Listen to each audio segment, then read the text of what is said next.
Pasca Gede Pasek Suardike mundur dari kepengurusan Partai Hanura, nampaknya beberapa kader yang ada di DPD maupun DPC ikut mengundurkan diri.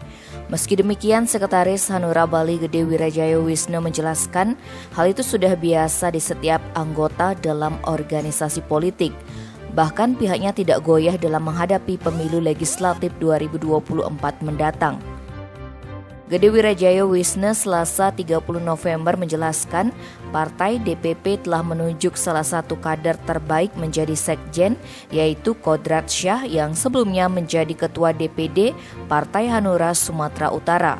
Lebih lanjut, Wirajaya Wisnu menyampaikan dipilihnya Kodrat Syah menjadi sekjen karena pengalamannya di partai yang telah mengetahui persoalan yang ada. Sementara untuk para kader yang ada di Provinsi Bali sendiri, Wirajaya Wisnu mengakui banyaknya kader yang keluar dari Partai Hanura. Namun pihaknya menyikapi dengan baik dan keluarnya kader merupakan hak dari masing-masing anggota. Pihaknya menegaskan tak ada pengaruh signifikan terhadap kepengurusan terkait banyaknya anggota yang mundur.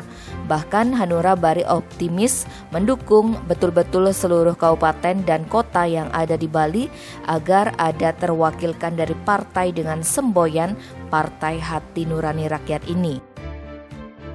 Tim Bali Express melaporkan.